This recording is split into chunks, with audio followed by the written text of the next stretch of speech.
Hola, vamos a continuar con la teoría del tejido muscular.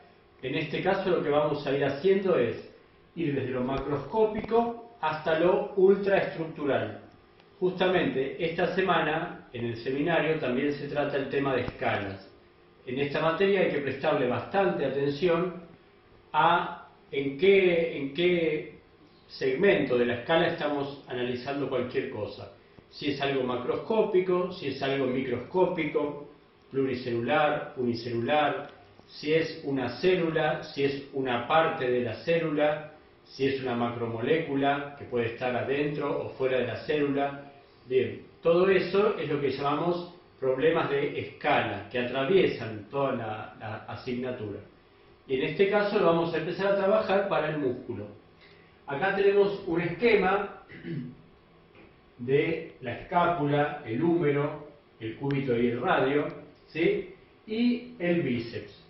Fíjense, en amarillo están los huesos, en blanco están los tendones, que son estas estructuras de tejido conectivo denso modelado que unen el hueso con el músculo.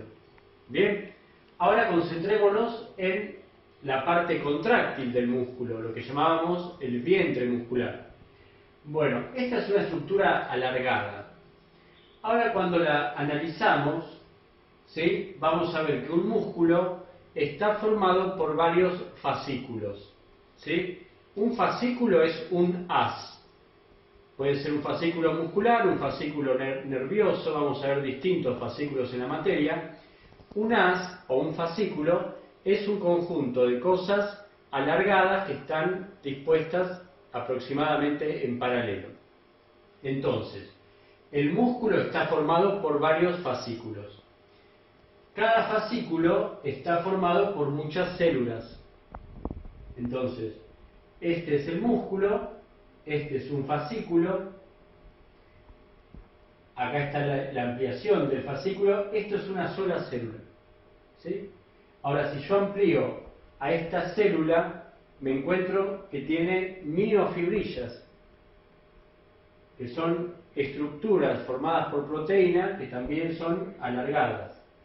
Cuando quiero hacer el aumento de la miofibrilla, me encuentro con que hay estructuras que se van repitiendo a lo largo de la miofibrilla y cuando la miro con más aumento, entre comillas, veo que esa miofibrilla está formada por miofilamentos. Los miofilamentos son entonces proteínas o estructuras proteicas más complejas o menos complejas, que también son alargadas. Entonces, lo que fuimos viendo es que tanto el músculo, como el fascículo, como la célula muscular, como la miofibrilla, como los miofilamentos, todos son estructuras alargadas. Entonces, cuando uno trabaja con un esquema, lo primero que tiene que preguntarse es, este esquema de algo alargado, ¿a qué está representando?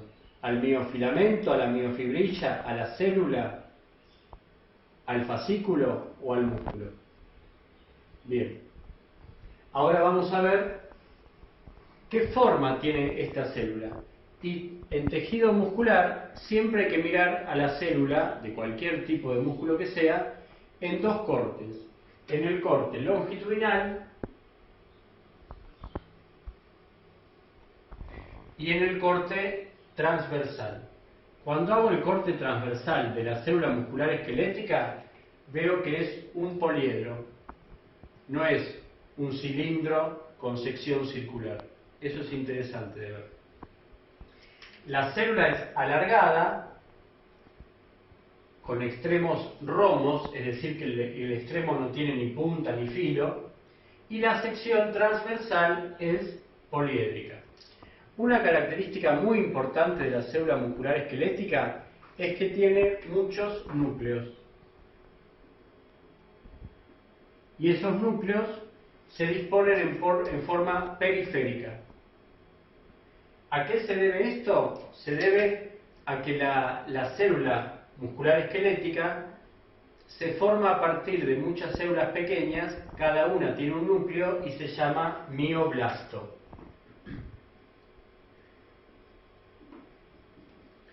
acá conviene aclarar que esta parte, mio, quiere decir relativo al músculo, y blasto quiere decir célula inmadura.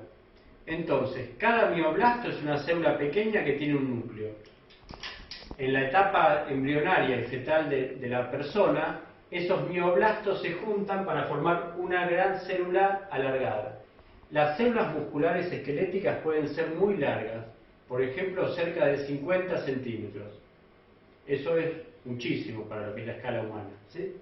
El músculo más largo es el sartorio, que se llamaba músculo del sastre. Bien. Ahora volviendo a esto, cuando yo hago la representación de un músculo, acá con rosa dibujé 9 secciones transversales de células musculares, vamos a decir cómo se organizan, ¿sí? Es interesante una cuestión acá en el tejido muscular esquelético, que cada célula muscular está envuelta por una membrana de tejido conectivo que la recubre individualmente, y esta membrana se va a llamar endomisio. Entonces, en azul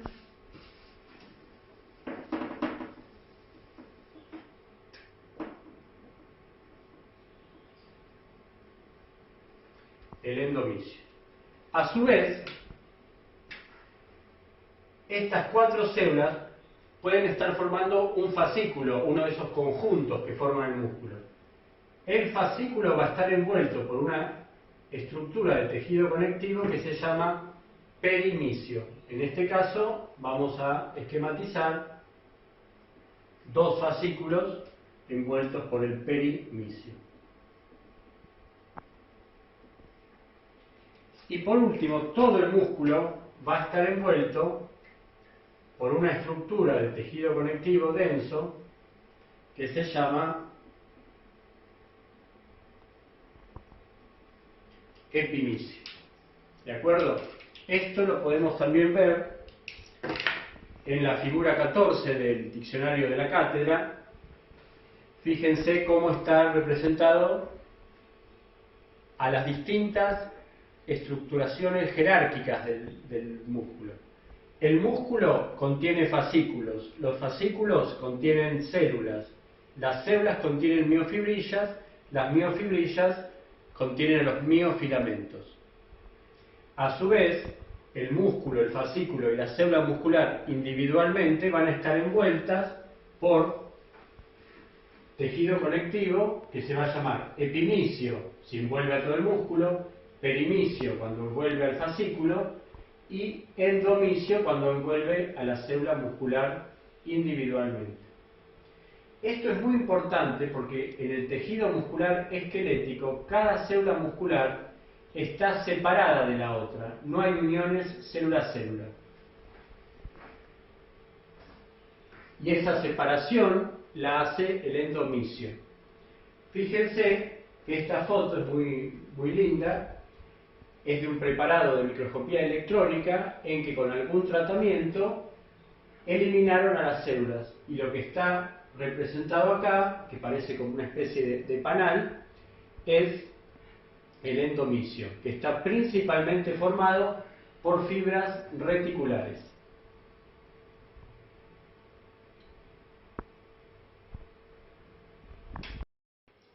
Vamos a ver ahora cómo se observa al microscopio óptico un preparado de tejido muscular esquelético. Lo primero que vemos es una foto de un músculo en un corte longitudinal. Hay que considerar que en la mayoría de los músculos, el bíceps, el cuádriceps, el tríceps, las células musculares se disponen paralelas, en la misma dirección todas. Eso es importante porque nos va a permitir ver, por ejemplo, una célula, otra célula, otra célula, otra. Bien, están dispuestas todas en la misma dirección. 2 cosas. ¿Cuál es la coloración del tejido muscular? Eosinófila, intensa. ¿Y por qué? Porque las células musculares tienen un altísimo contenido de proteínas. ¿Qué proteínas son? Los miofilamentos, que forman las miofibrillas. Bien, otra pregunta. ¿Esta célula es igual en tamaño, más chica o más grande que esta? ¿Se puede contestar eso mirando una sola foto?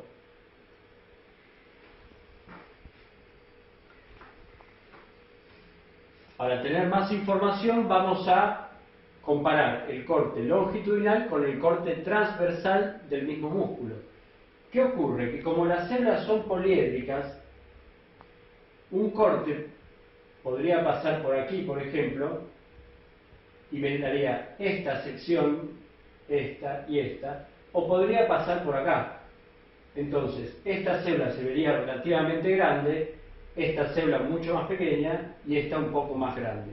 Pero fíjense que estas células, esta parece que tiene una sección mayor que esta, pero al corte longitudinal, esta va a ser más chica. Como siempre, entonces, con una sola foto, no tengo toda la información que pueda obtener de un tejido o de un órgano o de una célula. Siempre voy a necesitar distintos cortes en distintas direcciones para tener un panorama más completo de la estructura de un determinado componente histológico. Fíjense que esta foto es de muy buena calidad y con mucho aumento. Al corte transversal se ve como un punteado, cada uno de estos puntitos sería una miofibrilla. Las miofibrillas recorren toda la longitud de la célula, de un extremo al otro. Si la célula mide 5 centímetros, la miofibrilla mide 5 centímetros. Bien. Otra cosa que se observa en estos preparados es la ubicación periférica de los núcleos. Están bien condensados y en ubicación periférica. ¿Qué ventaja tiene esto? Que las miofibrillas se van a poder empaquetar dentro del citoplasma porque no van a tener que estar esquivando los núcleos, porque los núcleos están perfectamente periféricos. Bien, lo que vamos a ver ahora en esta foto,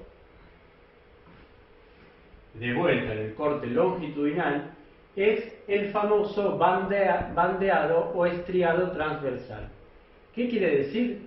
Que cuando tengo un buen aumento, el de 400 o un poco más, voy a poder ver que esa eosinofilia que tiene el citoplasma no es homogénea, no es constante, sino que tiene intercaladas bandas más eosinófilas y menos eosinófilas. Más eosinófilas y menos eosinófilas. A ese intercalado se le llama estriado transversal, porque es transversal al eje mayor de la célula. La pregunta es, ¿a qué se debe que la eosinofilia sea más intensa o menos intensa? A la mayor o menor acumulación de proteínas.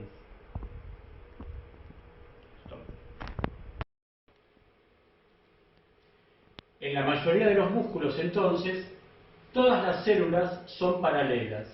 Sin embargo, nosotros para estudiar al tejido muscular esquelético elegimos justamente el preparado de lengua, porque en la lengua tenemos en un mismo corte células que van en una dirección y células que van en otras. Entonces, en el mismo corte voy a poder estudiar el corte longitudinal y el corte transversal de cada célula.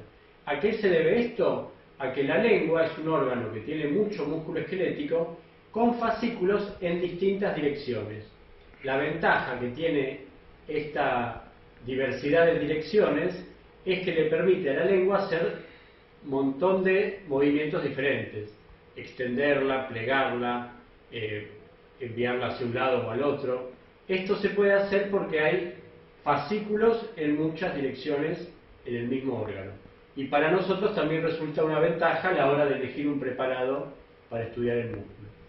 Fíjense cómo en las células que atraviesan el campo en forma longitudinal se ve ese bandeado más o menos eosinófilo.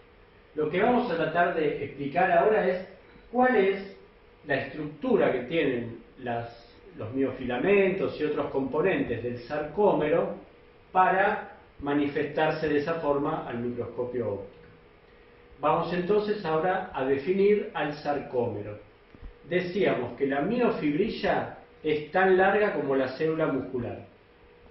Entonces, una miofibrilla tiene una sección cilíndrica y va a tener muchos sarcómeros, uno a continuación del otro. Es decir, que el sarcómero es la unidad funcional de la miofibrilla. ¿Qué es lo que puede hacer una célula muscular esquelética? Acortarse. Si esta es la longitud del reposo, cuando se contrae, se achica un poco, se acorta en una sola dirección. Bien.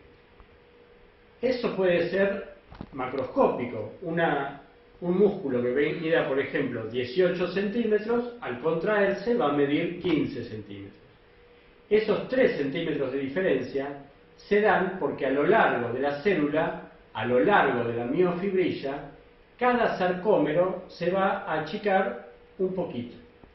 La suma de esos acortamientos microscópicos o nanoscópicos me va a dar el acortamiento total. Entonces lo que vamos a estudiar es la estructura del sarcómero. El sarcómero es una estructura muy compleja, tanto estructural como funcionalmente. Acá lo vamos a analizar desde un punto de vista muy superficial. Vamos a hablar de líneas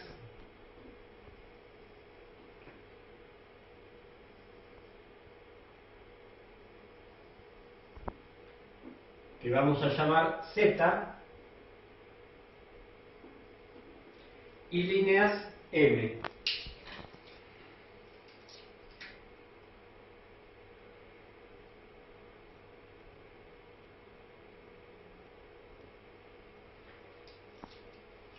¿A qué se llama sarcómero? A lo que queda entre dos líneas Z.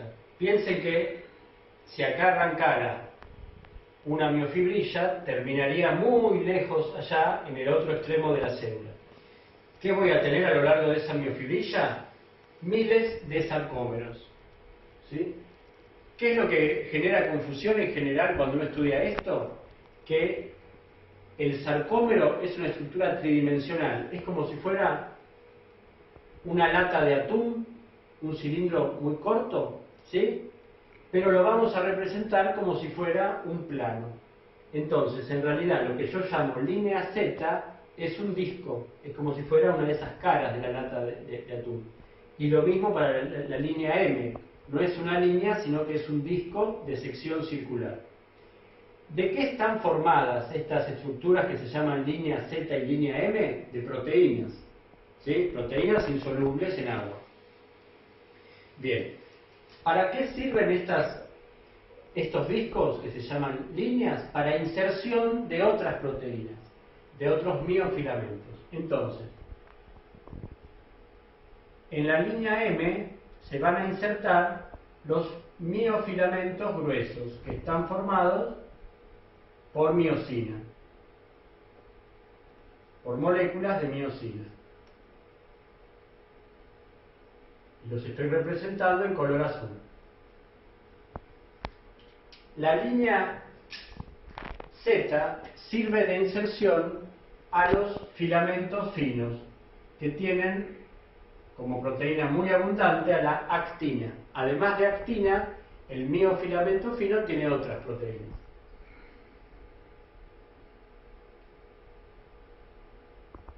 Yo lo que estoy tratando de representar es que este disco, que es la línea Z, da inserción al filamento fino que se dirige a la línea M. Y en la línea M pasa lo contrario. Se inserta el filamento grueso que está orientado hacia el extremo del sarcómero, o sea, hacia la línea Z. Esto pasa para un lado y para el otro de cada línea. Entonces, hay zonas en que hay más acumulación de proteínas. Por ejemplo, en esta parte se superponen los filamentos gruesos con los finos. En esta parte tengo solo los finos y en esta parte solo los gruesos. Entonces, en función de eso se van a definir distintas bandas. Voy a tener a la banda I,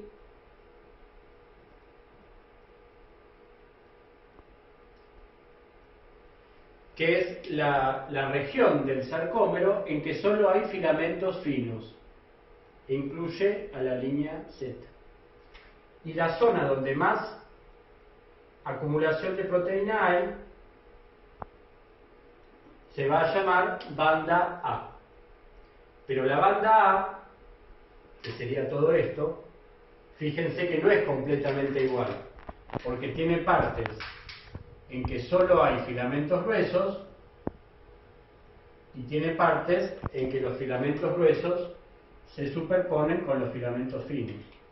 Entonces se puede generar o definir otra banda, que es la banda H, que se encuentra dentro de la banda A y que corresponde a la porción donde está la línea M y filamentos gruesos sin superposición con filamentos finos.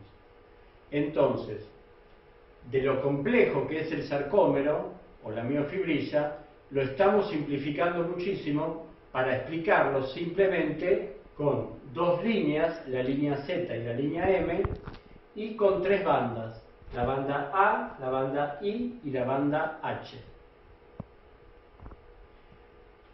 Bien, ¿qué va a pasar cuando la célula se contraiga? Va a haber una interacción entre los filamentos finos y los gruesos, de manera que se van a ir alternando en ciclos esas interacciones y las dos líneas Z se van a juntar. Esa es la contracción del sarcómero, que como hay muchos sarcómeros que actúan en simultáneo, toda la miofibrilla, es decir, toda la célula se va a cortar. Bien, ahora, podemos preguntarnos ¿cuántas bandas A hay en un sarcómero? Si el sarcómero es esto, la respuesta es sencilla. Hay una banda A y una banda H por sarcómero. Ahora, ¿qué pasa si pregunto cuántas bandas I tengo por sarcómero? Ahí ya podemos discutir cómo lo definimos, porque en realidad cada sarcómero tiene dos mitades de banda I, porque acá hay otra banda I que va a estar a caballo de dos sarcómeros. Entonces, un sarcómero va a tener dos mitades de banda I y una banda A en el centro.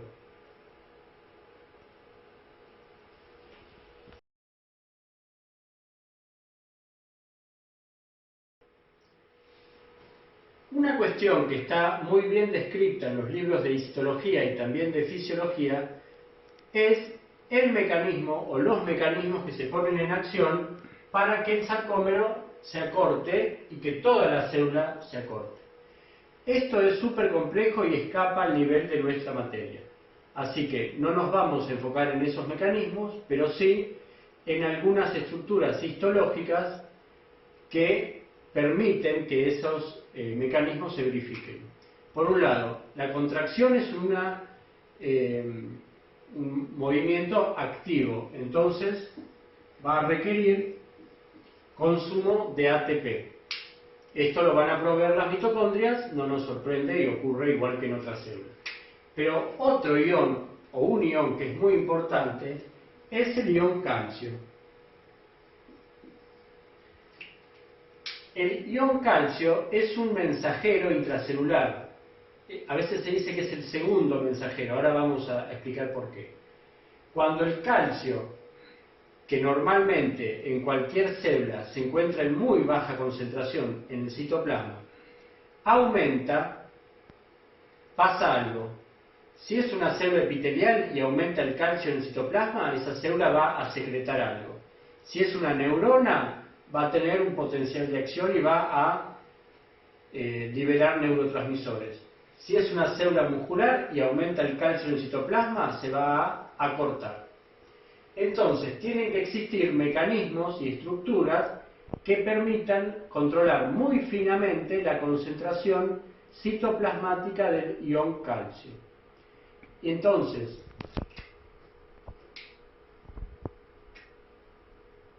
si esta es una célula, voy a tener calcio en alta concentración en el citoplasma,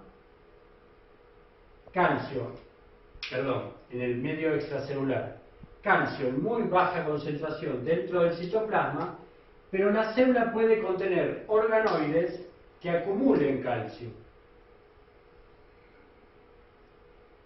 Por ejemplo, el retículo endoplasmático liso.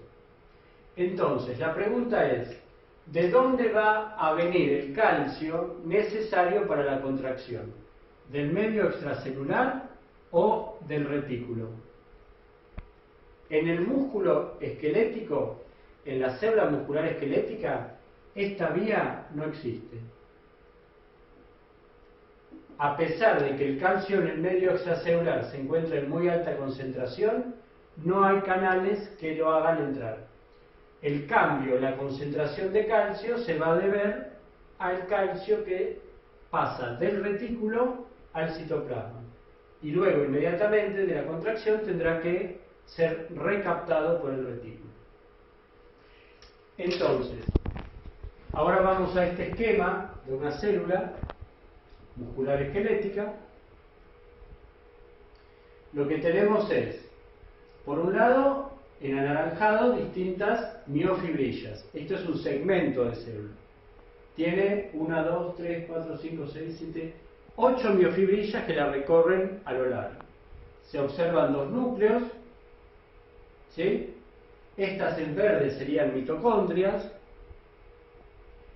y en celeste está la membrana plasmática, ¿sí?, de la célula. Y en azul, un poquito más oscuro que este, se encuentra el famoso retículo endoplasmático liso. Ahora hago una aclaración. Cuando uno se refiere a músculo en histología puede usar 2 prefijos. Uno es mio, como decíamos hoy, mioblasto, ¿sí?, y otro es sarco. Entonces, al retículo endoplasmático liso se lo llama retículo sarcoplásmico, pero es el mismo organoide, retículo endoplasmático liso, de otra célula. Lo que tiene acá es que está muy bien ordenado, exquisitamente ordenado, alrededor de las miofibrillas. Entonces lo que se ve es que si esta es una miofibrilla que tiene la forma de un cilindro, está envuelta por este retículo sarcoplásmico. Este retículo sarcoplásmico tiene como unos tubos, pero cada tanto se hacen más gruesos y se llaman cisternas.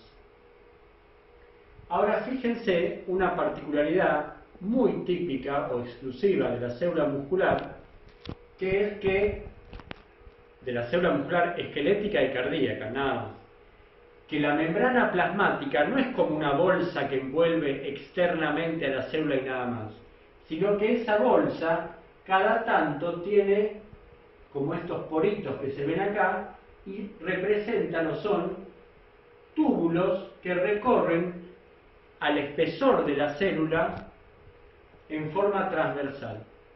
Eso es muy raro. Ahora voy a mostrar un esquema similar, pero de otro libro, que en amarillo dibujaron a la célula muscular esquelética, o mejor dicho, a la membrana plasmática de la célula muscular esquelética, y fíjense cómo estos túbulos recorren el espesor, el interior de la célula.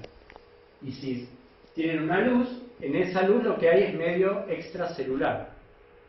Esto es muy interesante. Entonces, la membrana plasmática emite hacia el interior de la célula estos túbulos T. Y cada túbulo T, que se llama T porque es transversal al eje mayor de la célula, cada túbulo T va a estar unido en un lado y en otro a una de estas cisternas de retículo sarcoplasmático. Esto es muy importante para la función. ¿Por qué? Porque ¿Quién le da la orden a la célula muscular para que se contraiga? Una neurona motora. La neurona motora va a hacer sinapsis con la membrana plasmática, esta celeste. Y esta membrana plasmática tiene un cambio eléctrico y se lo transmite como un cambio también al túbulo T, y el túbulo T le pasa esa información a las cisternas que tiene unidas. De esa forma, la cisterna abre los canales de calcio de todo el retículo y permite que el calcio salga del interior del retículo al citoplasma. Esto es bastante complejo como mecanismo. Lo que nos interesa es que ustedes recuerden que en la célula muscular esquelética el retículo endoplasmático liso se llama retículo sarcoplásmico y que está envolviendo a las miofibrillas en un ordenamiento muy exquisito en que cada tanto tiene un engrosamiento que se llama cisterna. Dos cisternas van a estar unidas a un túbulo T, el túbulo T pertenece a la membrana plasmática, y forman entonces este conjunto de tres cosas que se llama tríada. La tríada está formada por un túbulo T y dos cisternas de retículo sarcoplásmico. ¿Cuál es la función? Que el túbulo T le transmita el estímulo al retículo para que el retículo libere el calcio al citoplasma. Ese calcio va a interaccionar con los miofilamentos para que se pueda hidrolizar el ATP y darse el movimiento activo y el acortamiento del sarcómero.